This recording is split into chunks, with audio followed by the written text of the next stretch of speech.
करोड़ 14 लाख का घोटाला हुआ है। अब सोच लीजिए, डकार गए कि भाजपा के फाइलों में गांव का मौसम गुलाबी है, मगर ये आंकड़े झूठे हैं, दावा किताबी है। आपके साथियों नमस्कार, मैं वीरेंद्र और आप देख रहे हैं बोलो साथी।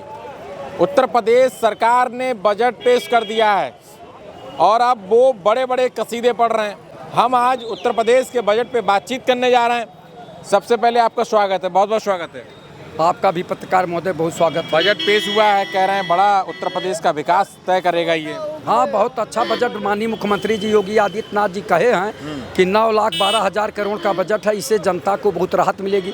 लेकिन अगर किसानों का आय दोगुनी हो जाए, बेरोजगारों को रोजगार मिल जाए और महंगाई समाप्त हो जाए, तब ने बजट महसूस हो। मैं तो यही कहना चाहूँगा कि भाजपा के फाइलों में गांव का मौसम गुलाबी है, मगर ये आंकड़े झूठे हैं, दावा किताबी है। आपके सामने ये है, देखिए ये विधानसभा से मात्र क्या है ये मीटर डीजल। एक सेकंड पढ़ के बता दें, डीजल बिन खड़ी रही गाड़ियां, 77 वार्डों में पड़ा रह गया कूड़ा अंबार पड़ा हुआ 77 वार्ड में, लखनऊ में, और यही विधानसभा से 200 मीटर पे नगर निगम मुख्यालय है। ये दशा है, तो आप बता दीजिए इनका बजट कहाँ काम कर रहा है। और अगली बार 9वां बजट भी भारी भरकम था, उससे बड़ा बजट ये आया है 9,12,000 करोड़ का। लेकिन आम जनता को राहत मिले तब तो।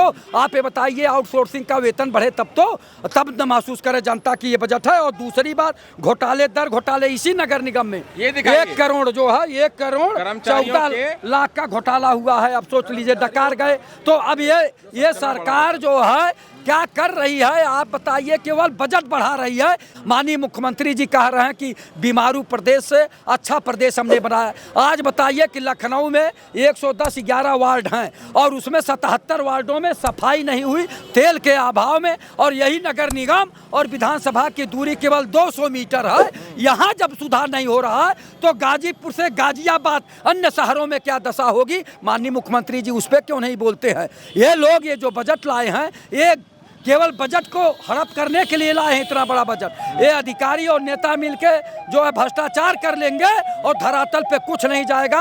अगर धरातल पे जाता तो किसानों की आय दोगुनी होती, बेरोजगारों को रोजगार मिलता और जो है आउटसोर्सिंग का वेतन बढ़ता और महिलाओं की सुरक्षा होती। लेकिन उस पर तो ध्यान दिए नहीं माननीय मुख्यमंत्री जी, केवल अपने बजट का वाहवाही लूट रहे हैं। और आप लोगों के चैनलों पर सुनहरा बजट और अखबारों में छपेगा फ्रंट पेज पे कि सुनहरा बजट, गरीबों के लिए बजट बनाया है, महिलाओं के लिए, छात्रों के लिए, नौजवानों के लिए, चिकित्सा, शिक्षा, रोजगार के लिए बजट बनाए। खूब ये छपेगा कल और आपके चैनलों पे चलेगा, आप लोगों के चैनलों पे, लेकिन धरातल पे नहीं पहुंचेगा, आम जनता के पास नहीं पहुंचेगा ये बजट। तो ये बजट केवल दिखावा है। माननीय मुख्यमंत्री जी केवल बाड़ी के सौदागर हैं, बाड़ी के जादूगर हैं, बाड़ी के व्यापारी हैं, इसलिए बजट का वाहवाही लूट रहे हैं। जनता का कोई फायदा नहीं होगा। वो कह रहे हैं बीमारू नहीं, अब मजबूत उत्तर प्रदेश है। पत्रकार महोदय यही तो बताया कि बीमारू प्रदेश नहीं, मजबूत प्रदेश है। तो आप बताइए कि विधानसभा से नगर निगम की दूरी मात्र 200 मीटर होगी।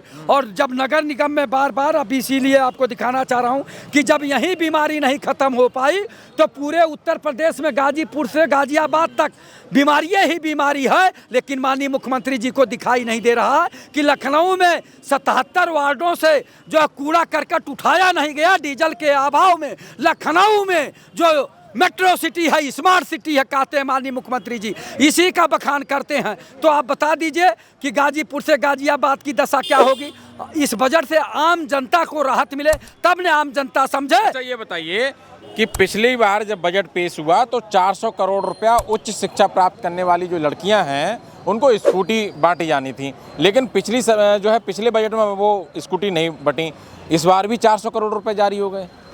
माननीय मुख्यमंत्री जी 400 करोड़ अगली बार और 400 करोड़ अब की बार जो बच्चियों के स्कूटी के बांटने के लिए, वो स्कूटी सड़ रही, आज तक नहीं बांटे। और नया बजट फिर लाए कि स्कूटी बांटेंगे। हो सकता है कुछ में भी घोर भ्रष्टाचार हो कि अब जब 4 करोड़ रुपया 400 करोड़ रुपया अगर जो है बच्चियों के स्कूटर के लिए हैं बांटने के लिए, तो वो कहीं सड़ रही हैं। हो सकता है 100-200 स्कूटर खरीदे हों और सारा पैसा लोग हजम कर दिए हों अधिकारी। अभी तक बटी नहीं, मतलब अभी तक कहीं नहीं बटी है, वो कहीं नहीं बटी थे। बजट जा कहाँ रहा है। जो स्कूटर के बजट में 400 करोड़ 800 करोड़ रुपया गया कहाँ, ये माननीय मुख्यमंत्री जी क्यों नहीं बताते हैं, इनके अधिकारी क्यों नहीं बताते हैं। जब आज तक नहीं बटी, ये पैसा गया कहाँ, किस मद में ले गए। ये लोग तो वही तो बता रहे हैं, बाद में ये भ्रष्टाचार में विलुप्त हो जाता है, पैसा पता ही नहीं लगता, बंदरबाट हो जाता है। अखिलेश यादव कह रहे हैं कि भाजपा का ये अंतिम बजट है। अखिलेश यादव जी कोई गलत नहीं कर रहे हैं।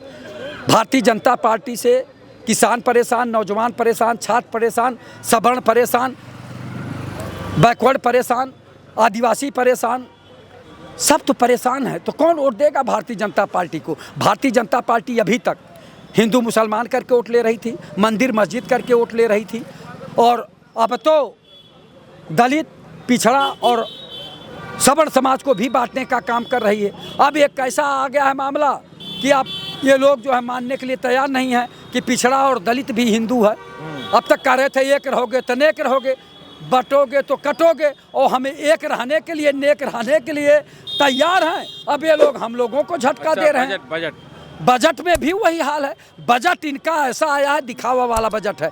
9,12,000 करोड़ का बजट इस धरातल पे पहुंचेगा नहीं। ऊपर है ये लोग भ्रष्टाचार करके खत्म कर देंगे। अगर आम जनता के पास पहुंचे, गरीबों के पास पहुंचे, किसानों के पास पहुंचे, मजलूमों के पास पहुंचे, तब न इस बजट की सराहना होगी। पहले बेरोजगारों को रोजगार मिले और आउटसोर्सिंग का वेतन बढ़े, तब न महसूस होगा कि ये बजट अच्छा है। पत्रकार महोदय, ये दिखावा वाला बजट है। चलिए, बहुत शुक्रिया। देखिए, तो हम बातचीत कर रहे थे उत्तर प्रदेश सरकार की ओर से जो जारी बजट है उस पर तमाम खामियां निकल के आ रही हैं कि पिछली बार जो 400 करोड़ रुपए जो उच्च शिक्षा प्राप्त करने वाली लड़कियां हैं उनको स्कूटी जो है बांटी जानी थी, लेकिन वो भी पिछले बजट में नहीं बांटी गई। 400 करोड़ रुपए फिर उसके लिए जारी कर दिए गए हैं। अब तमाम लोग ये आरोप लगा रहे हैं कि भाई 400 करोड़ पिछले वाले, 400 करोड़ ये, 800 करोड़ हो गए। तो अब ये जो 800 करोड़ का मामला है, अब ये कहाँ से कहाँ तक स्कूटी बटेंगी भी या नहीं बटेंगी, ये बड़ा सवाल जो है उत्तर प्रदेश सरकार पे है। और तमाम लोग जो विपक्ष के नेता हैं वो ये भी आरोप लगा रहे हैं कि पिछली बार का जो बजट पास हुआ था वही जो है अभी 50% जो है खर्च नहीं हो पाया। मतलब भारतीय जनता पार्टी ने बजट तो पास किया, पेश किया, लेकिन उसको जो है उस धरातल पे कितना जो है उतारा गया, ये बहुत बड़ा सवाल है। तो अब तमाम तरीके की जो है ये चर्चाएं होना शुरू हो गई हैं। फिलहाल इस बजट पर आप क्या कुछ सोचते हैं, कमेंट बॉक्स के माध्यम से अपनी प्रतिक्रिया ज़रूर दें। बहुत शुक्रिया।